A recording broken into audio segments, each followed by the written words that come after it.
மாணவர்கள் எவரும் போதைக்கு அடிமையாகாதீர்கள். அடிமையானவர்கள் மீண்டதாக சரித்திரமில்லை. எனவே உங்களையும் சமூகத்தையும் பாதுகாத்துக் கொள்ளுங்கள். உங்கள் நலன் கருதி கல்வி டிவி. வணக்கம் மாணவர்களே, நாங்கள் டேன் டிவியினுடைய கல்வி தொலைக்காட்சி இணைஞ்சிருக்கின்றோம்.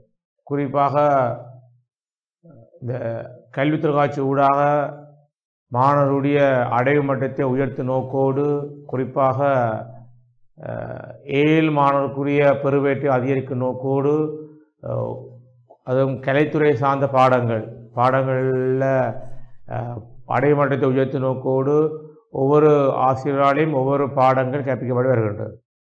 அதன் அடிப்படையில் நாங்கள் கலைத்துறையில் முக்கியமான பாடங்கள் ஒன்றான வரலாறு பாடத்தில், குறிப்பாக இலங்கை வரலாறு தொடர்பான கடந்த கால வினாக்கள் நாங்கள் கடந்த வகுப்பிலிருந்து பார்த்து வந்த மாணவர்களே. அது பிறகு நிறைய மாணவருடைய வேண்டுகோளுக்கு இணங்கவும், நிறைய ஏழ் பரீட்சைகள் தோற்றுகின்ற ஏழ் பரீட்சைக்கு கற்பிக்கின்ற ஆசிரியருடைய வேண்டுகோளுக்கு இணங்கவும் இந்த ஐரோப்பிய வரலாறை கடந்த காலத்திலிருந்து நாங்கள் பார்த்துட்டு வருகின்றோம். அது குறிப்பாக கடந்த கால வகுப்புகளிலிருந்து ஐரோப்பியருடைய கடந்த கால வினாக்கள், ஐரோப்பியாவோட வீட்ட சில முக்கியமான பாட அலகுகளோடு பயணிக்கிறோம். இதில் நாங்கள் கடைசியாக பார்த்த விடயம் ஐரோப்பா இடம்பெற்ற 30 ஆண்டு கால போர். அந்த 30 ஆண்டு கால போர் குறிப்பாக கிபி 1618 தொடக்கம் 1648 வரைய காலத்தில் ஐரோப்பாவில் இடம்பெற்ற 30 ஆண்டு கால போர், அதனுடைய தன்மை பற்றி நான் கடந்த வகுப்பிலிருந்து பார்த்தேன் மாணவர்களே. ஆகவே 30 ஆண்டு கால போர் இடம்பெற்ற கண்டமான ஐரோப்பா கண்டம் இப்படி அமைந்திருக்கின்றது. ஆகவே ஐரோப்பா இடம்பெற்ற 30 ஆண்டு கால போரை பற்றி நான் பார்த்துனாங்க. உங்களுக்கு தெரியும், ஐரோப்பாவில் அந்த 30 ஆண்டு கால போர் ஆரம்பித்தது குறிப்பாக ஆரம்பத்தில் அது சமய போராக தோற்றம் பெற்றதாகவும், பிறகு அது அரசியல் ரீதியான போராகவும், நாடுகளுக்கிடையிலே போட்டி பகமை என்ற அடிப்படையில் இடம்பெற்றதாகவும் சொல்லப்படுகின்றது. ஆகவே இந்த 30 ஆண்டு கால போருக்கு முக்கிய காரணம் பார்த்தீங்கன்னா அந்த ஜன்னல் வழி எரி நிகழ்வோடு சம்பந்தப்பட்ட ஒரு நிகழ்வாக இது விளங்குகின்றது. அதுக்கு பிறகு 30 ஆண்டு கால போருடைய கட்டங்கள் 4 இருக்கின்றது.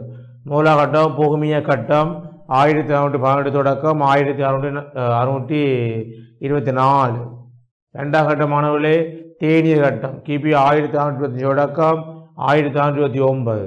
மூன்றாம் கட்டமானவர்களே ஸ்வீடன் கட்டம் கிபி 1630 தொடக்கம் 1635. நாலாம் கட்டம் பிரான்ஸ் ஆஸ்திரிய கட்டம் குறிப்பாக 1635 தொடக்கம் 1648. இவ்வாறு ஐரோப்பாவில் 30 ஆண்டு கால போர் 4 கட்டங்களாக இடம்பெற்ற தன்மையை நாங்கள் பார்த்தினாங்கள், கடந்த வகுப்பில் பார்த்தினாங்க. குறிப்பாக அந்த போருக்கான உடனடி காரணம் இப்போ நான் ஞாபகப்படுத்துகிற போல ஜன்னல் வழி ஏறு நிகழ்வு, குறிப்பாக கத்தோலிக்க புரட்டஸ்தாந்து மதத்தினுடைய இடம்பெற்ற ஜன்னல் வழி ஏறு நிகழ்வு தான் இந்த 30 ஆண்டு கால போருக்கு உடனடி காரணம் பார்த்தினாங்க. அதை விட வேறு பல காரணங்களும் இந்த 30 ஆண்டு கால போருக்கு அடிப்படையாக அமைந்ததை நாங்கள் கடந்த வகுப்பிலிருந்து பார்த்துட்டு வந்த நாங்கள். குறிப்பாக அதாவது 4 கட்டங்களில் நாங்கள் குறிப்பாக வேறு காரணங்கள் பார்த்தினாங்க. அதுபோல் இந்த 4 கட்டங்களும் குறிப்பாக வேறு காரணங்கள் பார்த்தினாங்க. பிறகு 4 கட்டங்களில் நாங்கள் முதலாவது போமிய கட்டம் பார்த்தினாங்க. 1618 தொடக்கம் 1624 வரைக்கும் போமிய கட்டம் இடம்பெற்றதாகவும் கட்டம் பார்த்தினாங்க. கடந்த பார்த்தினாங்க மாணவர்கள் இதெல்லாம். அடுத்த பாருங்கள் தேனிய கட்டம் பார்த்தினாங்க. 1625 தொடக்கம் 1629 வரையான கட்டம் இந்த தேனிய கட்டமாக இடம்பெற்ற தன்மையை நாங்கள் பார்த்தினாங்க. அதுக்கு பாருங்கள் மூன்றாம் கட்டம் பாருங்கள் ஸ்வீடன் கட்டம் குறிப்பாக 1630 தொடக்கம் 1635 வரைக்கும் இந்த ஸ்வீடன் கட்டம் இடம்பெற்ற தன்மையை நாங்கள் பார்த்தினாங்க. அடுத்த 4 பிரான்ஸ் ஆஸ்திரிய கட்டம் குறிப்பாக 1635 தொடக்கம் 1648 வரைக்கும் இடம்பெற்ற கட்டம் தான் இந்த பிரான்ஸ் ஆஸ்திரிய கட்டம் பார்த்தினாங்க. குறிப்பாக அதுக்கப்புறம் பார்த்தாங்க இந்த 4ஆம் கட்டம் முடிந்த பிறகு முக்கியமான ஒரு உடன்படிக்கை கொண்டு ஐரோப்பா இருக்கிற நாடுகள் இணைந்து செய்ததை நாங்கள் பார்த்தினாங்க. குறிப்பாக கவனிங்கள் எஸ்போனிய உடன்படிக்கை குறிப்பாக கிபி 1648. எஸ்போனிய உடன்படிக்கையால் கிபி 1648 இடம்பெற்றன்னு பார்க்குறாங்க. 30 ஆண்டு கட்ட போருடைய 4ஆம் கட்டம் முடிந்த பிறகு ஒப்பந்தம் மேற்கொள்ளப்படுது. அது அந்த வெஸ்போனிய உடன்படிக்கைன்னு பார்க்குறாங்க. குறிப்பாக பாருங்கள், இது நாங்கள் நோம்பலாக பார்க்க வேண்டிய ஒரு விஷயம் என்றால் சிறு குறிப்புக்கு வந்திருக்கு மாணவர்களே. வெஸ்போனிய உடன்படிக்கை உள்ள விடயங்களை சுருவிப்பதில் வந்திருக்கு பாருங்கள். 30 ஆண்டு போரை முடிவுக்கு முடிவுக்கு கொண்டு வர செய்து கொள்ளப்பட்ட உடன்படிக்கையே வெஸ்ட்போன் உடன்படிக்கை ஆகும். ஆகவே 30 ஆண்டு கால போர் முடிவில்லாமல் தொடர்ந்து இடம்பெற்று வருது. அதை முடிவு கொண்டு வரணும், போர் ஐரோப்பாவில் இல்லாமக்கணும், நாடுகளில் ஒற்றுமையை ஏற்படுத்தணும், பகைமை இல்லாமக்கணும் என்ற காண்டி செய்து கொள்ளப்பட்ட உடன்படிக்கை தான் இந்த வெஸ்ட்போன் உடன்படிக்கை ஆகும். 1648ஆம் ஆண்டு வெஸ்ட்போனியா நகரிலே மசாரின் தலைமையில் மூன்றாம் பேர்டினன் 5ஆம் பிரெக்டிக் கத்தோலிக்க புரட்டஸ்தாந்து கல்வினிச சுங்கிலிச தலைவர்கள் உள்ளிட்ட பலர் ஒன்று சேர்ந்து உருவாக்கிய உடன்படிக்கையை வெஸ்ட்போனிய உடன்படிக்கை ஆகும். கவனிங்கள், அதாவது 1642ஆம் ஆண்டு போர் முடிந்ததல்லவா, 30 ஆண்டு கால போருடைய கடைசி ஆண்டு 4ஆம் கட்டம் முடிந்ததல்லவா, அந்த 4ஆம் கட்டம் முடிந்த ஆண்டு தான் வெஸ்ட்போனியா நகரிலே மசாரின் தலைமையில் 3ஆம் பேர்டினண்டுக்கும் 5ஆம் பிரெக்டிக் குறிப்பாக பிரெக்டிக்கோட கத்தோலிக்க புரட்டஸ்தாந்து கல்வினிச சுங்கிலிச தலைவர்கள் உள்ளிட்ட பலர் ஒன்று சேர்ந்து உருவாக்கிய அல்லது செய்து கொள்ளப்பட்ட ஒரு உடன்படிக்கை தான் இந்த 30 ஆண்டு கால போர் என்று விளங்குகின்ற மாணவர்கள். எங்களுக்கு பாருங்கள், இவ்வுடன்படிக்கையானது வரலாற்றிலே மிகவும் முக்கியத்துவம் வாய்ந்த உடன்படிக்கையாக காணப்படுகின்றது. ஏனென்றால் இந்த உடன்படிக்கையானது பிற்காலத்தில் நாடுகளிடையே பகைமையை குறைக்கவும், பிற்காலத்து நாடுகள் இன்னொரு நாடு ஆக்கிரமிப்பதற்கும், குறிப்பாக மத ரீதியான உட்பூசல்கள் மத ரீதியான முரண்பாடுகளை தவிர்ப்பதற்காகவும் இந்த உடன்படிக்கை செய்து கொள்ளப்பட்டதாக சொல்லப்படுகின்றது. இவ்வுடன்படிக்கையானது நீண்ட காலம் வரலாற்று முக்கியத்துவம் பெற்று விளங்கியதை காண முடிகின்றது. பாருங்கள், வெஸ்ட்போனியா உடன்படிக்கையில் வலியுறுத்தப்பட்ட மிகவும் முக்கியமான நிகழ்வாக கூறப்படுவது கத்தோலிக்க புரட்டஸ்தாந்து கல்வினிச சுங்கிலிச மதங்கள் அங்கீகரிக்கப்பட்டன. ஆகவே இந்த உடன்படிக்கையில் முக்கிய விடயம் என்று சொன்னால் உங்களுக்கு தெரியும், இந்த 30 ஆண்டு கால போர் நான் சொன்னது போல ஆரம்பத்தில் கத்தோலிக்க புரட்டஸ்தாந்து மதத்தவர்களிடையிலே மத ரீதியான போராத்தான் உருவெடுத்தது. ஆனால் பிற்காலத்தில் அது அரசியல் போராக மாற்றமடைந்தது. ஆகவே மத ரீதியாக எண்ணும்போது அங்கே ஐரோப்பாவிலே கத்தோலிக்க மதம் தான் முக்கியப்படுத்தப்பட்டது.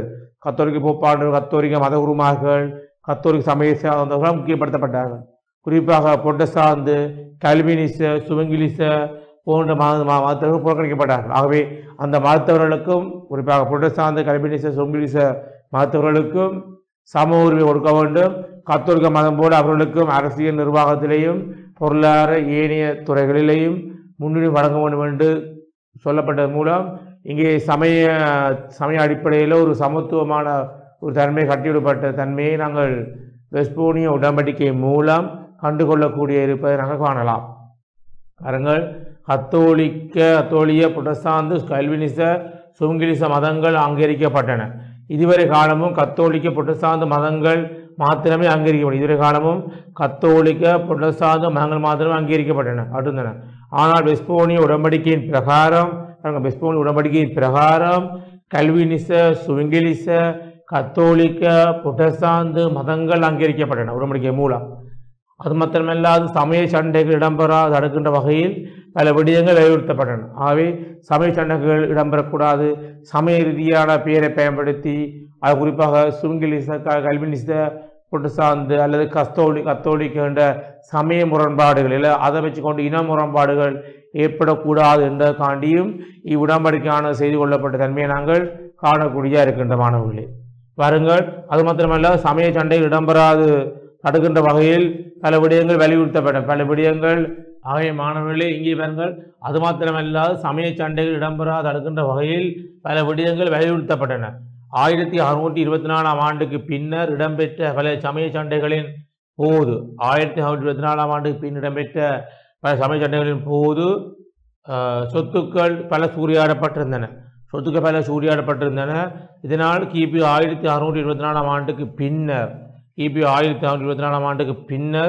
பறிமுதல் செய்யப்பட்ட சொத்துக்கள் அந்தந்த பகுதியினரிடம் ஒப்படைக்கப்பட வேண்டும் என வலியுறுத்தப்பட்டன. ஆகவே 1624ஆம் ஆண்டுக்கு பின்னர் பறிமுதல் செய்யப்பட்ட சொத்துக்கள் அந்தந்த பகுதியினரிடம் ஒப்படைக்கப்பட வேண்டும் எனவும் கூட வலியுறுத்தப்பட்டன. அத்தோடு அவ்வாறு பறிமுதல் செய்யப்பட்ட சொத்துக்கள் உரியவர்களிடம் ஒப்படைக்கப்படுகின்றதா என கவனிக்க ஒரு குழு ஒன்று நியமிக்கப்பட்டது. ஆகவே 1624ஆம் ஆண்டுக்கு பின்னர் அந்த பின்னாடி அந்த முதலாம் கட்டம் முடிஞ்ச பிறகு 3 கட்டம் இடம்பெற்றது அல்லவா, குறிப்பாக தேனிய கட்டம், ஸ்வீடன் கட்டம், பிரான்ஸ், ஆஸ்திரியா கட்டம் இருக்குல்ல, அந்த காலகட்டங்களில் ஒரு நாடு இன்னொரு நாடு வளங்கள் சூறையாடிக்கலாம், சொத்துக்களை கைப்பற்றியிருக்கலாம், அல்லது ஒரு நாட்டுடைய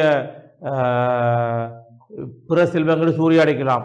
அப்படிப்பட்ட சொத்துக்கள் எல்லாம் மீண்டும் கொடுக்கப்பட வேண்டும் என்றும், அப்படி கொடுக்கப்படுவது சரியாக கவனிப்பதற்காகவும் ஒரு குழு நியமிக்கப்பட்ட தன்மையை நாங்கள் இந்த வெஸ்போனிய உடன்படிக்கை மூலம் நாங்கள் கவனிக்கலாம். ஆகவே சொத்துக்கள் வளங்கள் எல்லாம் அந்தந்த நாடுகளுக்கு சென்றடையக்கூடிய ஒரு தன்மையாகவும் இந்த உடன்படிக்கை ஒரு பயனுள்ள உடன்படிக்கையாக அமைந்திருக்கின்றது. அடுத்த வாருங்கள், ஒரு இடம் ஒப்படைக்கப்படுகின்ற என கவனிக்கவும் குழு நியமிக்கப்பட்டது. அத்துடன் சமய சுதந்திரம் அனைவருக்கும் பொதுவான என வலியுறுத்தப்பட்டது. ஆகவே சமயம் என்பது பொதுவானது. அதை இவர் கத்தோலிக்க மதத்தை பின்பற்ற வேண்டும், புரொட்டஸ்டன்ட் மதத்தை பின்பற்ற வேண்டும், கல்வினிச சுவிங்கிலிச ரெண்டு இவர்கள் இந்த மதத்தை தான் பின்பற்ற வேண்டும் என்று பொதுமக்களை யாரும் கட்டாயப்படுத்த முடியாது. மத சுதந்திரம் வழங்கப்பட வேண்டும். ஆகவே பொதுமக்கள் அவர்கள் தாங்கள் விரும்பிய மதத்தை பின்பற்றலாம். அவர்களுக்கு மத சுதந்திரம் வழங்கப்பட வேண்டும் என்ற ஒரு விடயமும் இந்த வெஸ்போனியா உடன்படிக்கை மூலம் அனைத்து ஐரோப்பிய தேசங்களுக்கும் வலியுறுத்தப்பட்ட தன்மையை நாங்கள் கண்டுகொள்ளக்கூடியதாக இருக்கின்றது. அடுத்து பாருங்கள், சிற்றரசுகள் தாம் விரும்புகின்ற மதத்தை பின்பற்றுவதற்கு முழு சுதந்திரம் வழங்கப்பட்டதோடு, சிற்றரசு என்றால் சின்ன சின்ன அரசுகள், சின்ன சின்ன ஆட்சியாளர்கள், சின்ன சின்ன குடியரசுகள் எல்லாம் தாங்கள் விரும்புகின்ற மதத்தை பின்பற்றலாம். அவர்கள் இன்னென்ன மதத்தை தான் பின்பற்ற வேண்டும் என்று கட்டாயப்படுத்த முடியாத ஒரு தன்மையையும் இந்த உடன்படிக்கை நமக்கு வலியுறுத்துகின்றது. குறிப்பாக பாருங்கள், சிற்றரசர்கள் தாம் விரும்புகின்ற மதத்தை பின்பற்றுவதற்கு முழு சுதந்திரம் வழங்கப்பட்டதோடு அரசர்கள் பின்பற்றுகின்ற மதத்தை மக்கள் பின்பற்றுவது கட்டாயமில்லை. இது முக்கியம். ஒரு நாட்டினுடைய ஆட்சியாளர் அவர் இந்த மதத்தை பின்பற்றுவார் என்பது அது அவருடைய ஒரு சுய விருப்பம். அது அவராக இருக்கலாம், அது அவர் சார்ந்த மகாராணிகள் அல்ல அரச பரம்பரையினர், இளவரசர்கள், சிற்றரசர்கள் எல்லாம் அவர்களுக்கு மத சுதந்திரம் இருக்கின்ற, அவர்கள் எந்த மதத்தை பின்பற்றலாம் என்று.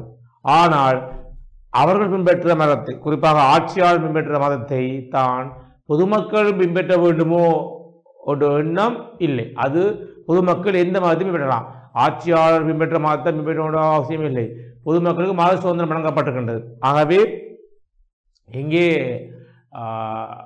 ஆட்சியாளர்கள் உள்ள கத்தோலிக்கரான இருப்பான், மக்கள் பெரும்பாலான மக்கள் புரொட்டஸ்டன்ட் மதத்தை சேர்ந்தா இருப்பினும், அல்லது கல்வி தேச சுவிங்கிலி சமாஜத்தை சேர்ந்தா இருப்பினும், அதில் எந்தவித வேறுபாடும் இல்லை, யாரும் எந்த மதத்தை பின்பற்றலாம் என்ற ஒரு விடயமும் இந்த வெஸ்போனியா உடன்படிக்கை மூலம் ஐரோப்பிய தேசங்களில் வலியுறுத்தப்பட்ட தன்மையை நாங்கள் கண்டுகொள்ளக்கூடியதாக இருக்கின்றது. பார்த்துனாங்க அவர்கள் எனவும் கூறப்பட்டது. அத்துடன் ஜெர்மனிய சிற்றரசுகளுக்கு சுதந்திரம் அளிக்கப்பட்டதும் இதனால் ஜெர்மன் பல சிற்றரசுகளாக மாறியது. அதுதான் ஜெர்மனிய சிற்றரசுகளுக்கு சுதந்திரம் அளிக்கப்பட்டது. ஜெர்மன் சிற்றரசு சுதந்திரம் அளிக்கப்பட்டது. இதனால் ஜெர்மன் பல சிற்றரசுகளாக மாறியது. ஜெர்மனிய சிற்றரசுகளுக்கு சுதந்திரம் அளிக்கப்பட்டது. இதனால் ஜெர்மன் பல சிற்றரசுகளாக மாறின. அதனால் ஜெர்மன் பல சிற்றரசுகளாக மாறி தன்மையை நாங்கள் காணலாம். ஜெர்மன் பல சிற்றரசுகளாக மாறி இருக்கின்றது. குறிப்பாக அடுத்த வாருங்கள், டான்சிகுடா மற்றும் போல்டிக் கடல் பிரதேசங்கள் ஏனைய நாடுகளின் பாவனைக்காக திறந்துவிடப்பட்டது. பாருங்கள், டான்சிகுடா மற்றும் போல்டிக் கடல் பிரதேசங்கள் ஏனைய நாடுகளின் பாவனைக்காக திறந்துவிடப்பட்டது. டான்சிகுடா மற்றும் போல்டிக் கடல் பிரதேசங்கள் ஏனைய நாடுகளின் பாவனைக்காக திறந்துவிடப்பட்டது. குறிப்பாக அதுக்கு முதல் சில நாடுகள் மட்டும்தான் இந்த டான்சிகுடா போல்டிக் கடல் பயன்படுத்த முறை இருந்தது. அது பிறகு இது எந்த நாடுகளும் பயன்படுத்தலாம் என்ற ஒரு விடயமும் இந்த வெஸ்போனியா உடன்படிக்கை மூலம் வலியுறுத்தப்பட்டிருக்கின்றது. இதனால் அரசியல் ரீதியான போட்டிகள் இடம்பெறப்பட்டது. அவை யாரும் எந்த இடங்களும் போகலாம், எந்த கடற்பிரதேசங்கள் போகலாம், எந்த குடாநாட்டுக்கும் போகலாம், எந்த நதிக்கரையோரம் போகலாம் என்ற ஒரு முறை வந்தால அரசியல் ரீதியான போட்டிகள், உட்பூசல்கள், முரண்பாடுகள் தடுக்கப்படவும் இந்த உடன்படிக்கையை வழிவகுத்திருக்கின்றது. அடுத்த வாருங்கள், பாவமன்னிப்பு பத்திரம் விற்பது தடுக்கப்பட்டதோடு பரிசுத்த ரோம பேரரசு முறை நீக்கப்பட்டது. பார்த்தீங்களா, இனி கிறிஸ்தவ மதத்தினுடைய பெயரை சொல்லி, அது குறிப்பாக கத்தோலிக்க மதத்தினுடைய பெயரை சொல்லி பாவமன்னிப்பு புத்தகங்களை பொதுமக்களிடம் விற்று பொதுமக்களிடம் பணத்தை வேண்டி குறிப்பாக தாங்கள் நின்போது போப்பாண்டவர்கள் சுகம வாழ்க்கை வாழ முடியாது, அவர்கள் பாவமணி பத்திரம் எனப்படுகின்ற விடயங்களை விற்க முடியாது என்ற ஒரு முறை இந்த ஒப்பந்தம் மூலம் பயன்படுத்தப்பட்டதால பொதுமக்கள் சொத்துக்கள் அல்ல பொதுமக்களுடைய செல்வங்கள் எல்லாம் சூறையாடப்படுவது தடுக்கப்பட்ட ஒரு தன்மையை நாங்கள் இதனூடாக கண்டுகொள்ளக்கூடியதாக இருக்கின்ற மாணவர்கள். ஆகவே பாருங்கள், பாவமன்னிப்பு பத்திரம் விற்பது தடுக்கப்பட்டதோடு பரிசுத்த ரோம பேரரசு முறை நீக்கப்பட்டது. பரிசுத்த ரோம பேரரசு, ஏன்னா ரோம பேரரசு முறை இருக்காது, போப்பாண்டவர் முறை இருக்கும் ஒழிய ரோம பேரரசு முறை இருக்காது என்ற விடயமும் இதன் மூலம் வலியுறுத்தப்பட்டிருக்கின்றது. அத்துடன் போப்பாண்டவரிடம் மேலாதிக்கம் மட்டுப்படுத்தப்பட்டது. போப்பாண்டவர் இருப்பார், ஆனால் அவர் அரசியல் விடயங்களை தலையிட முடியாது, அவருக்கான நிறைய அதிகாரங்கள் இருக்காது, கட்டுப்படுத்தப்பட்டிருக்கும். குறிப்பாக அனைத்து நாடுகள் மீதுமான போப்பாண்டவரின் தலையீடு இல்லா ஒழிக்கப்பட்டது. அனைத்து நாடுகள் மீதான போப்பாண்டவரின் தலையீடு இல்லா ஒழிக்கப்பட்டது. அனைத்து நாடுகள் மீதான போப்பாண்டவரின் தலையீடு இல்லா ஒழிக்கப்பட்டிருந்தால் போப்பாண்டவர் என்பவர் மத ரீதியான விடயங்கள்லாம் தலையிடலாம் ஒழிய ஒரு நாட்டினுடைய அரசியல் நிர்வாகம் அல்லது பொருளாதார அந்த விடயங்களில் தலையிட முடியாது என்ற ஒரு விடயமும் இந்த வெஸ்ட்போல் உடன்படிக்கை மூலம் உலகத்துக்கு வலியுறுத்தப்பட்டிருக்கின்ற மாணவர்களே. போப்பாண்டவர்கள் கத்தோலிக்க மதத்தின் தலைவராக மட்டும் செய்யப்பட முடியும் என்றும் ஏனைய மதங்களில் தலையிட முடியாது எனவும் வலியுறுத்தப்பட்டது. நம்ம சொன்ன போல போப்பாண்டவர் இருக்கிறவர் கத்தோலிக்க மத போப்பாண்டவர் சொன்னால் அவர் கத்தோலிக்க மதத்தினுடைய உள் விவகாரங்களில் தான் தலையிட முடியும். ஏனைய குறிப்பாக புரட்டஸ்தாந்து, கல்வினிச, சுவிங்கிலிச ஏனைய மதத்தினுடைய உள் விவகாரங்களில் தலையிட முடியாத ஒரு விடயமும் இந்த உடன்படிக்கை என்பது காட்டி நிற்பதை காணலாம். பாருங்கள், அரசியல் விடயங்களில் போப்பாண்டவர் மற்றும் மதகுருமனை தலையிட முடியாது. சொன்ன போல அரசியலோ நிர்வாகமோ எந்த ஒரு சமயம் சார்ந்த விடயங்களிலேயும் போப்பாண்டவர்கள் மதகுருமார்கள் எல்லாம் தலையிட முடியாத ஒரு விடயமும் வலியுறுத்தப்படுறது. அதோடு ஆட்சியாளர்கள் அரசியலில் தலையிட முடியாது என்றும் வலியுறுத்தப்படும் என்றும் அதேபோல ஆட்சியாளர்கள் அரசியலில் தலையிட முடியாது என்றும் வலியுறுத்தப்படும். அதோட ஆட்சியாளர்கள் அரசியல் விடயங்கள் தலையிட வேண்டும், ஆட்சியாளர்கள் சமயத்தில் தலையிட முடியாது. குறிப்பாக கவனியுங்கள், போப்பாண்டவர்கள் மதகுருமார்கள் எல்லாம் கத்தோலிக்க மதத்தில் மட்டும்தான் உள் விவகாரங்கள் தலையிட முடியும். ஆட்சியாளர்களுடைய உள் விவகாரங்களில் அல்லது அரசியல் நிர்வாக விடயங்களில் தலையிட முடியாத ஒரு தன்மையும் வலியுறுத்தப்பட்டது.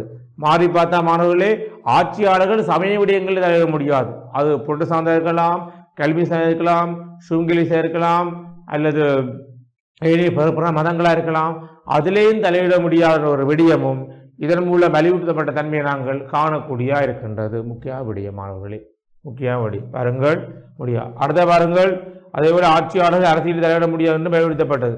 பாருங்கள், அரசு சபையிலும் நீதிமன்றங்களிலும் கத்தோலிக்க, புரட்டஸ்தாந்து, கல்வினிசம், சுவிங்கிலிசம் உட்பட்ட மதநெறிகள் சார்ந்த நீதிபதிகள் நீக்கப்பட வேண்டும் என கூறப்பட்டது. பதில அரசு சபையை எடுத்தாலும் சரி, அல்ல நீதிமன்றங்களும் சரி, அல்ல நிர்வாகத்திலும் சரி, அதில் எல்லா மதத்திலும் உள்வாங்கப்பட வேண்டும். தனியே ஆரம்பத்தில் இருந்த போல கத்தோலிக்க மதத்தினெல்லாம் உள்வாங்கப்பட வேண்டும் என்ற ஒரு விடயம் மட்டும் இருக்கக்கூடாது. புரட்டஸ்தாந்து மதத்தினர் இருக்கலாம், கல்வினிசம் இருக்கலாம், சுவிங்கிலிசம் இருக்கலாம், புறமாட்சியத்தாக இருக்கலாம் என்ற ஒரு விடயம் இதன் ஊடாக வலியுறுத்தப்பட்டதை நாங்கள் காணக்கூடிய இருக்கின்றோம். அவர்கள் ஆட்சியிலோ நீதித்துறையிலோ சமய சார்ந்த விருப்பு வெறுப்புகள் இடம்பெறக்கூடாது எனவும் வலியுறுத்தப்பட்டது.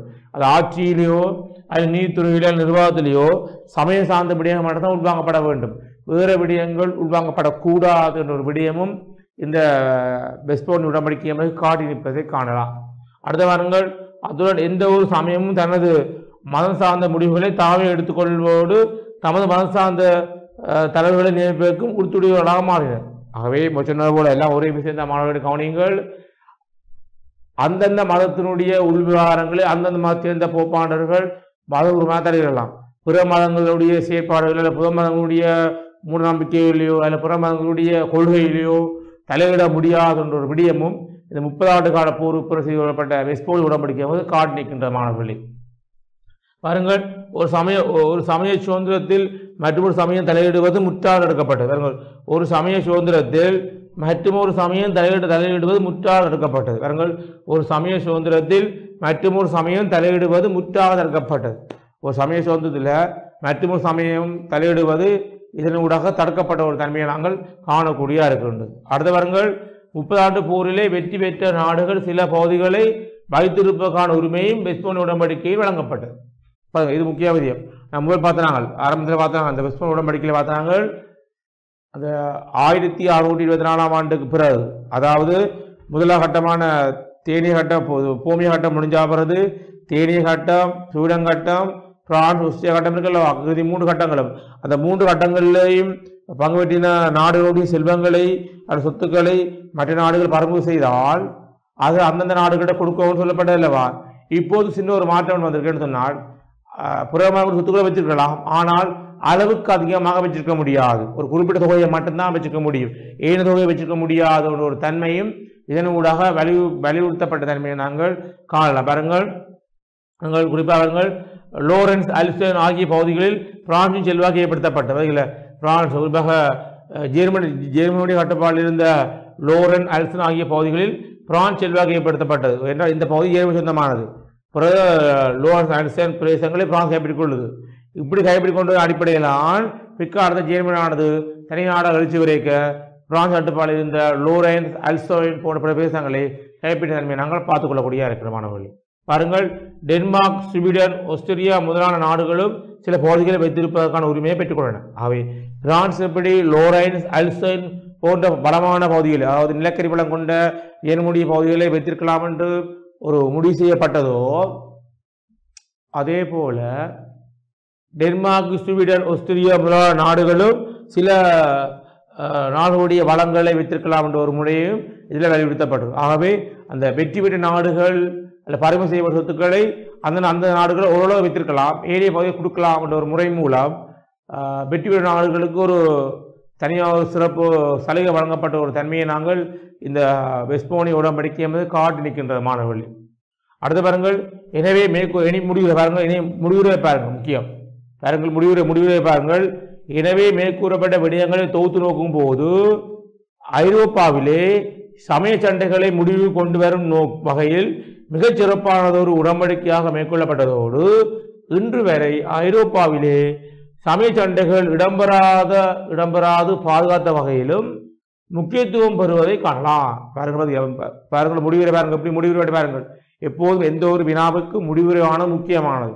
நீங்கள் அறிமுகம் அல்லது முகவுரை எப்படி தரமாக கொடுக்குறீங்களோ அதே போல முடிவுரையும் தொகுத்து கொடுக்க வேண்டும். சோட்டா ஒரு 2-3 வரியில் எழுதாமல் ஒரு திருப்திகரமான ஒரு 7-8 வரியில் கொடுத்துங்கன்னு சொன்னால் தான் நீங்கள் எழுதுகிற கற்ற வினாக்களாக இருக்கலாம் அல்லது சுருவிப்பாக இருக்கலாம், ஒரு தரமான புள்ளிகளை பெறக்கூடியதாக இருக்கு. பாருங்கள், எனவே தொடங்க முறையை பாருங்கள். எனவே மேற்கூறப்பட்ட விடயங்களை தொகுத்து நோக்கின்ற போது ஐரோப்பாவிலே சமய சண்டைகளை முடிவு கொண்டு வரும் வகையில் சமய சண்டைகள் இடம்பெற்றது. முடிவு கொண்டு வரும் வகையில் மிகச் சிறப்பானதொரு உடன்படிக்கையாக மேற்கொள்ளப்பட்டதோடு இன்று வரை ஐரோப்பாவிலே சமய சண்டைகள் இடம்பெறாது. அப்ப இந்த உடன்படிக்கையானது பிற்காலத்தில் சமய ரீதியான ஒரு முரண்பாடு ஏற்படுவதை தவிர்த்ததோடு ஐரோப்பாவிலே இன்று வரை சமய ரீதியான சண்டைகள் உட்பூசல்கள் இடம்பெற வகையில பாதுகாத்த ஒரு உடன்படிக்கையாகும் இந்த வெஸ்போன் உடன்படிக்கை விளங்குகின்ற மாணவர்கள். பாருங்கள், பலவற்றினை பிரதேசம் கிழக்கு பலவற்றினன் மேற்கு பலவற்றின் என்றும் பிரிக்கப்பட்டது. பலவற்றின பிரதேசமானது கிழக்கு பலவற்றினன் மேற்கு பலவற்றின பிரிக்கப்பட்டதோடு முக்கியமான ஒரு விடயமாக குறிப்பிடுகின்றது. புரட்டஸ்தாந்து கத்தோலிக்கம் காணப்பட்டது. அப்போ புரட்டஸ்தாந்து பக்கம் ஒரு பக்கமாகவும் கத்தோலிக்க பக்கம் இன்னொரு பக்கமாகவும் பிரிக்கப்பட்ட காணலாம். நீங்கள் மன்னர் பின்பற்றுகின்ற மதத்தை மக்கள் பின்பற்ற வேண்டும். அதேவேளை மன்னர் விரும்பினால் ஏனைய சமயங்களை அங்கீகரிக்கலாம். மன்னர் பின்பற்ற மதத்தை மக்கள் பின்பற்ற வேண்டும். அதேவேளை பின்பற்ற வேண்டும் இல்லை, பின்பற்றலாம். ஆனால் மன்னன் விரும்பினால் ஏனைய மதங்களை ஆதரிக்கலாம் போகலாம் என்ற ஒரு விடயமும் அதேவேளை மன்னன் விரும்பினால் ஏனைய மதங்களை அங்கீகரிக்கலாம் என்ற ஒரு விடயம் அறிவிக்கப்பட்டுள்ளது. ஆகவே 30 ஆண்டு கால போர் பல்வேறு விடயங்களை வலியுறுத்துகிறது. அது முக்கியமாக வெஸ்போனி உடன்படிக்கை வீட்டு கவனிங்கள், முக்கிய உடன்படிக்கை பாருங்கள். அது உடன்படிக்கையானது எப்படி மேற்கொள்ளப்பட்ட பாருங்கள்.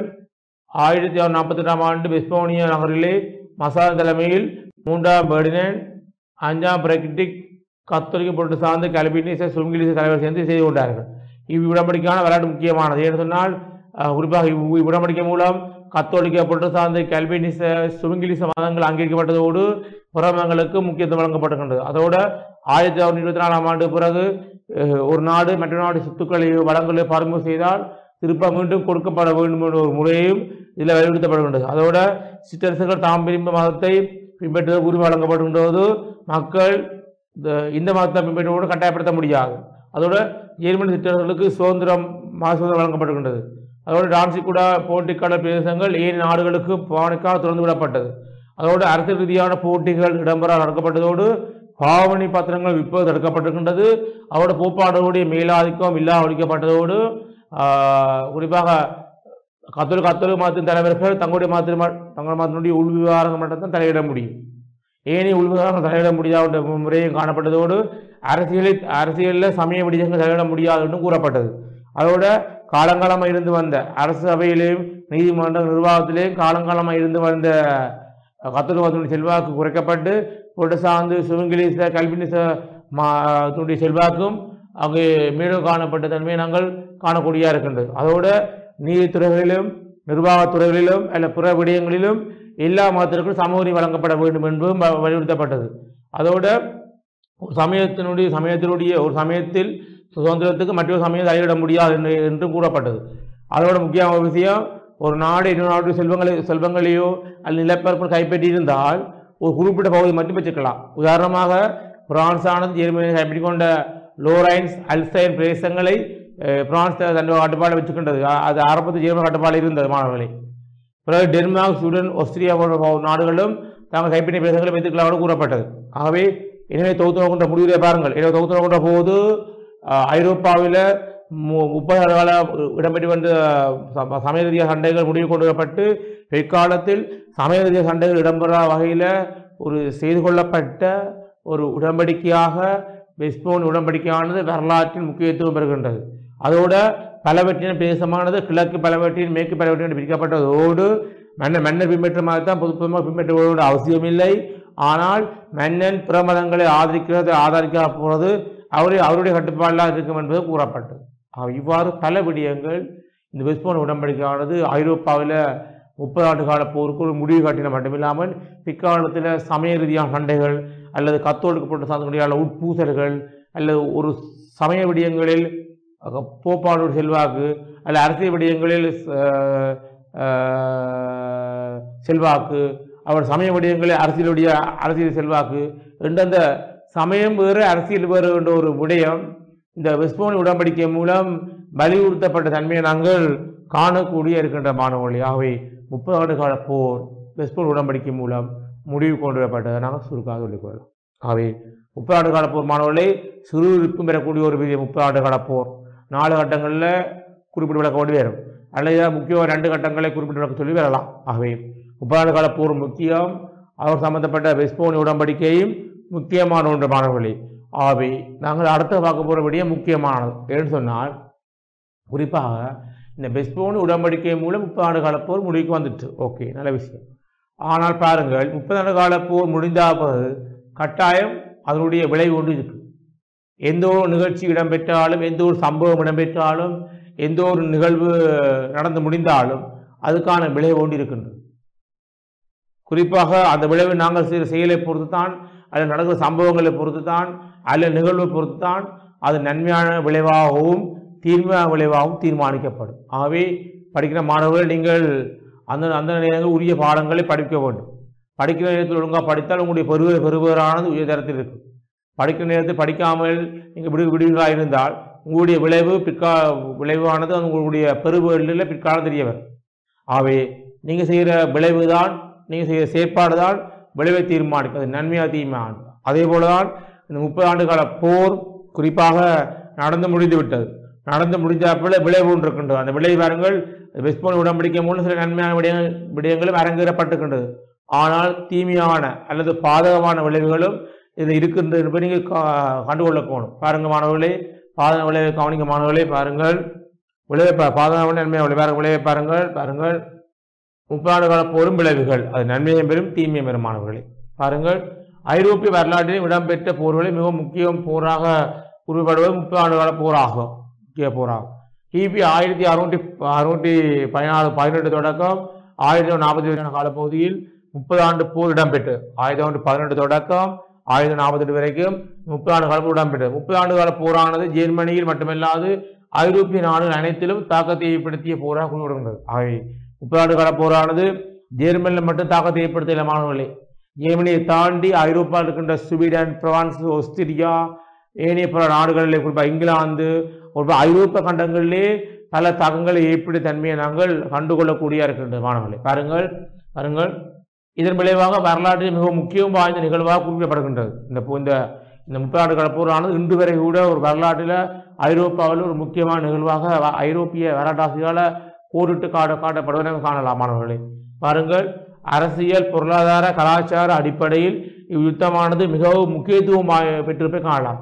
அரசியல் ரீதியாக முக்கியம் பெறுகின்றது, பொருளாதார ரீதியாக முக்கியம் பெறுகின்றது, கலாச்சார ரீதியாக முக்கியம் பெற்ற தன்மையை நாங்கள் காணக்கூடியதாக இருக்கின்ற மாணவர்களே. சர்வதேச ரீதியாக மனிதாபிமான சிந்தனைகள் வளர்ச்சி அடைவதற்கும் பொருளாதார அரசியல் ரீதியான செழிப்பு ஏற்படுவதற்கும் 30 ஆண்டு கால போர் அடிப்படை அமைந்தது. கவனிங்கள், பார்க்கிறாங்கள் அரசியல் பொருளாதார கலாச்சார அடிப்படை யுத்தம் முக்கியம் பெற்றது. அதோடு பாருங்கள், சர்வதேச ரீதியாக மனிதாபிமான சிந்தனைகள் தோன்றுவதற்கும் அது வளர்ச்சி அடைவதற்கும் அதோடு அரசியல் பொருளாதார கலாச்சார விடயங்கள் பிற்காலத்தில் ஒற்றுமையான வளர்ச்சி வருவதற்கும் இந்த 30 ஆண்டு கால போர் முக்கியம். ஆக நன்மையான விளைவாக இதை நாங்கள் பார்க்கலாம். என்றால் 30 ஆண்டு காலம் முடிந்தாற்படுது நாளுக்கிடையில் அரசியல் வளர்ச்சி அடைந்திருக்கின்றது, பொருளாதாரம் வளர்ச்சி எடுக்கின்றது, கலை கலாச்சாரம் வளர்ச்சிருக்கின்றது. குறிப்பாக சர்வதேச ரீதியாக மனிதாபிமானம் ஏற்படுவதற்கும் பற்றுக்கள் அல்லது பாதிக்கப்பட்ட நாடுகளுக்கு உதவி செய்கிற பண்புகள் போன்று வளர்ச்சி அடைவதற்கும் இந்த 30 ஆண்டு கால போர் முக்கியமானது மாணவர்களே. அவர் நன்மையான விளைவாக இதை நாங்கள் பார்த்துக்கொள்ளலாம். அடுத்த வாருங்கள், 30 ஆண்டு போரான 30 ஆண்டுகள் வரை இடம்பெற்றதனால் பல்வேறு அழிவுகள் தோன்றின. அது முதலில் யுத்தம் அல்லது போர் சண்டை என்றால் கட்டாயம் நிறைய அழிவு இருக்கும். அது சொத்தழிவாகவும் இருக்கலாம் அல்லது உயிரழிவாகவும் இருக்கலாம். இங்கே வாருங்கள், ஜெர்மனியில் 30 லட்சம் பேர் வரை இறந்திருக்கின்றனர். 30 ஆண்டு கால போரில் 30 லட்சம் பேர் வகையில் இறந்திருக்கின்றார்கள். அதோட அக்கால பகுதியில் ஜெர்மனியில் வாழ்ந்த மொத்த சனத்தொகையில் 1/3 பகுதியினர் இறந்ததோடு பல லட்சம் பேர் அங்கவீனர்களாக மாறினர். பார்த்தீங்களா, அவை அக்கால பகுதியில் யுத்தம் 30 லட்சம் பேர் இறந்திருக்கணும். குறிப்பாக ஜெர்மனியில் இருக்கின்ற மக்களில் 1/3 பகுதி மக்கள் இந்த யுத்தத்தால் இறந்தது மட்டுமில்லாமல் அதில் பெரும்பாலானாக்கள் கைகால் இல்லாமல் அல்லது உடலில் ஏதாவது ஒரு பாகங்கள் செயலிழந்து அல்ல பாதிக்கப்பட்ட ஒரு அங்கவீனமுற்ற ஒரு தன்மையை நாங்கள் இந்த 30 ஆண்டு கால போல் ஏற்பட்ட ஒரு உயிரழிவினுடைய சாதகமான அல்லது பாதகமான விளைவை பார்க்கலாம். சாதகம் அல்லாத பாதகமான விளைவை நாங்கள் பார்த்துக்கொள்ளலாம். அவர்கள் அத்தோடு அனாதைகளாகவும் அங்கவீனமுற்றவர்களாகவும் யாரும் ஆதரவற்றவர்களாகவும் நிறைய மக்கள்கள் உருவாகுவதற்கும் இந்த 30 ஆண்டு கால போர் முக்கிய காரணமானவர்களே. அவர்கள் அனாதைகளாக வாழ்ந்தனர். கணக்கிட முடியாத அளவுக்கு பெருந்தொகையான பெருமதி வாய்ந்த சொத்துக்கள் அழிவடைந்தன. நிறைய உயிரழிவு ஏற்பட மட்டுமில்லாமல் கணக்கிட முடியாது, எண்ணி பார்க்க முடியாத அளவுக்கு சொத்துக்கள் உடைமை அழிவுகள் ஏற்பட்டதாகவும் பல கோடி நஷ்டங்கள் பல நாடுகளில் குறிப்பாக அதில் ஜெர்மனியிலே ஏற்பட்ட தன்மையை நாங்கள் பார்க்கலாம். இது நாங்கள் பாதகமான விளைவாக எடுத்துக்கொள்ளலாம் மாணவர்களே. அடுத்த வாருங்கள், 30 ஆண்டு போர் பின்னர் கத்தோலிக்க புரட்டஸ்தாந்து போன்ற மதங்கள் மட்டுமல்லாது கல்வினிச சுவிங்கிலிச போன்ற மத நெறிகள் அங்கீகரிக்கப்பட்டன. 14 பெஸ்போனி உடன்படிக்கை மூலம் என்றால் பெஸ்போனி உடன்படிக்கை முதல் கத்தோலிக்க புரட்டஸ்தாந்து மதத்தினுடைய தான் தீவிரமான மத முரண்பாடு ஏற்பட்டது. ஆனால் 30 ஆண்டு கால போர் முடிந்த பிறகு பெஸ்போனி உடன்படிக்கை மூலம் கத்தோலிக்க மதத்துக்கு எப்படி அரசபையிலே நீதித்துறையிலே நிர்வாகத்திலே முன்னுரிமை வழங்கப்படுகின்றதோ அதே போலதான் இந்த 30 ஆண்டு கால போர் முடிந்த பிறகு குறிப்பாக எல்லா மதங்களும் அங்கீகரிக்கப்பட்டதோடு கத்தோலிக்கத்தின் மேலாதிக்கம் குறைக்கப்பட்டு போப்பாண்டவரின் அதிகாரம் குறைக்கப்பட்டன. ஏனைய மதங்களில் அல்லது ஏனைய விடயங்களில் கத்தோலிக்க மதத்துடைய செல்வாக்கு குறைக்கப்பட்டதோடு போப்பாண்டவருக்கு காணப்பட்ட அளவு கடந்த அதிகாரம் அளவு கடந்த இறைமையானது குறைக்கப்பட்ட தன்மையை நாங்கள் காணக்கூடிய இருக்கின்ற மாணவர்களே. அடுத்த பாருங்கள், பரிசுத்த ரோம பேரரசு தெரிவு செய்யும் முறை இல்லாதொழிக்கப்பட்டது. போப்பாண்டு இருப்பார், ஆனால் பரிசுத்த ரோம் நகரத்தை பிரயோஜனப்படுத்துகின்ற அல்ல அதனை முக்கியப்படுத்துகின்ற ரோம பேரரசு முறை தெரிவு செய்கிற முறையை இதில் நீக்கப்பட்ட தன்மையை நாங்கள் காணக்கூடிய இருக்கின்றது. அதோடு அனைத்து மதங்களும் சமமாக மதிக்கப்படுகின்ற நிலை தோன்றியது. எல்லா மதங்களும் சமம். அது கத்தோலிக்க புரட்டஸ்தாந்து கல்வினிச சுவிங்கிலிச என்ற வேறுபாடு இல்லாமல் மத சுதந்திரம் அளிக்கப்பட்ட தன்மையை நாங்கள் காணக்கூடிய இருக்கின்றது. அதோடு பாருங்கள், 30 ஆண்டு கால போரின் பின் சமய சகிப்புத்தன்மை தோன்றியதோடு புரிந்துணர்வு விட்டுக் கொடுப்பு என்பனவும் வலியுறுத்தப்பட்டன. 30 ஆண்டு கால போரின் பின் சமய சகிப்புத்தன்மை தோன்றியதோடு புரிந்துணர்வு விட்டுக் கொடுப்பு அல்லது பிற மதங்களை மதிக்க தன்மை, பிற மதங்களை நேசிக்கிற தன்மை, மனிதாபிமான இரக்கம் காட்டுற பண்பு என்று ஒரு மனிதனை மீறிய பல நன்மையான விடயங்களும் இங்கே வெளிப்படுத்தப்பட்ட தன்மையை நாங்கள் 30 ஆண்டு கால போர் காணலாம். அதோடு 30 ஆண்டு கால போரின் பின் ஐரோப்பாவிலே சமய சண்டைகள் இடம்பெறாமே 30 ஆண்டு கால போரினால் தோன்றிய அனுபவமாகும். 30 ஆண்டு கால போரின் பின், அதாவது 1648ஆம் ஆண்டுக்கு பின் சமய ரீதியான ஒரு சமயத்தை முன்னிலைப்படுத்திய போர்கள் யுத்தங்கள் இடம்பெறவில்லை என்பது இங்கே முக்கியமாக குறிப்பிடக்கூடிய ஒரு விடயமாகும். விளங்குகின்ற மாணவர்களே. அவர்கள் அடுத்த வாரங்கள் 30 ஆண்டு கால போரின் இறுதியில் செய்து கொள்ளப்பட்ட வெஸ்போனிய உடன்படிக்கை மிக சிறந்த உடன்படிக்கை என்று கூறப்படுகின்றது. நம்ம சின்ன ஒரு நன்மையான விடயங்கள் பல இருக்கின்றது. ஒன்றென்று சொல்லக்கூடிய ஒரு தீமையாக இருந்தாலும் நன்மையாக விடயங்கள் இருக்கின்ற அந்த வெஸ்போனிய உடன்படிக்கை மூலம். ஏனெனில் கிபி 1815 வியன்னா உடன்படிக்கை இடம்பெறும் வரை வெஸ்போனிய உடன்படிக்கையே மிகச்சிறந்த உடன்படிக்கையாக காணப்பட்டது. பார்த்தீங்களா, 1648 பிறகு, அதாவது இந்த பிரான்ஸ் ஆஸ்திரியா கட்டம் முடிந்த பிறகு செயல்பட்ட வெஸ்போனிய உடன்படிக்கை ஒரு சிறந்த உடன்படிக்கை. அதுக்கு பிறகு பாருங்கள், இந்த வியன்னா உடன்படிக்கை செய்து கொள்ளப்பட்டதில் 1815 அந்த உடன்படிக்கை செய்து கொள்ளப்படும் வரைக்கும் இந்த வெஸ்போனிய உடன்படிக்கை தான் சிறப்பாக ஐரோப்பாவில் செய்து கொள்ளப்பட்ட உடன்படிக்கையாக சொல்லப்பட்டது. ஆகவே நீண்ட காலமாக ஐரோப்பிய மக்களை போர்களிலிருந்தும் சமய முரண்பாடுகளிலிருந்தும் அரசியல் உட்பூசல்களிலிருந்தும் மக்களை விடுவித்து ஒரு நாடுகளுக்கிடையே பகைமையும் நீங்கி ஒற்றுமை மேலோங்க இந்த வெஸ்போனிய உடன்படிக்கையானது மிக முக்கியமான காரணமானவர்களே. அடுத்த பாருங்கள், இவ்வுடன்படிக்கையின் மூலம் பிற்காலத்தில் அமைதி, சமாதானம், சுதந்திரம், சமத்துவம், சகோதரத்துவம் போன்ற கருத்துக்கள் வலிமை பெற தொடங்கியது. அதோட 30 ஆண்டுகால போரில் பல வெளிநாடுகள் பங்கு பெற்றி ஏமனி சிதைவடைய செய்தது. அப்போ சமய சுதந்திரம், சகோதரத்துவம், அன்பு, அமைதி, சமாதானம், சுதந்திரம் வழங்கப்பட்டதோடு இந்த 30 ஆண்டுகால போரில் ஜெர்மனியை தாக்குவதற்காக பல ஐரோப்பிய நாடுகள் பல சேர்ந்து ஜெர்மனியுடைய சொத்துக்களை அளித்ததால் ஜெர்மன் பல பாகங்களாக பல சுக்குநூறாகி போய் அந்த நாடு பல அழிவை சந்தித்தது. நம்ம சொன்னது போல 30 லட்சம் மக்கள் இறந்திருக்கிறோம். குறிப்பாக 3ல் 1 பகுதி மக்கள் இறந்த மட்டுமில்லாமல் அங்கீவினராக மாறும் தன்மை மூலம் நாங்கள் ஜெர்மன் எவ்வாறு இந்த யுத்தத்தில் பாதிக்கப்பட்டு சிதைவடைந்து பொருளாதார ரீதியாகவும் சொத்து ரீதியாகவும் அழிவடை தன்மையை நாங்கள் கண்டுகொள்ளக்கூடிய இருக்கின்ற மாணவர்கள் பாருங்கள். இதனால் ஜெர்மனி செல்வாக்கு குறைவடைந்தது. கூலிப்படைகள் அதிக அளவில் 30 ஆண்டுகால போரில் பங்கு பெற்றதால் இத்தகைய அழிவு ஏற்பட்டன. ஆகவே ஜெர்மனியை பழி வாங்கணும், ஜெர்மனி சொத்துக்களை அழிக்கணும் என்ற அடிப்படையில் நிறைய நாங்கள் செய்யப்பட்டன. அவை கூலிப்படையுடைய செயற்பாடுதான் ஜெர்மனியில் உள்ள அழிவு ஏற்பட காரணம் என்று சொல்லப்பட நாங்கள் காணலாம். ஆகவே 30 ஆண்டுகால போருடைய விளைவுகள் மாணவர்களே பல கட்டங்களாக இருக்கின்றது. ஆகவே நாங்கள் 30 ஆண்டுகால போரின் விளைவுகள் நாங்கள் கொஞ்சம் கொஞ்சமாக பார்த்துருக்கிற மாணவர்களே. 30 ஆண்டுகால போரும் விளைவும் சுருவிப்பாக வந்திருக்கின்ற மாணவர்களே, நாங்கள் தொடர்ச்சியாக நாங்கள் அடுத்த வகுப்பில் இந்த முக்கியமான பாடமான 30 ஆண்டுகால போரை பார்க்கலாம் மாணவர்களே. நீங்கள் தொடர்ச்சியாக டேன்டியுடைய கல்வி தொலைக்காட்சி இணைஞ்சிருக்கணும் மாணவர்களே. நன்றி, வணக்கம் மாணவர்களே. கல்வி டிவியில் புத்தம்புது நிகழ்ச்சிகளை உடனுக்குடன் பார்த்து மகிழ எமது Facebook மற்றும் YouTube பக்கத்தை லைக் செய்யுங்கள்.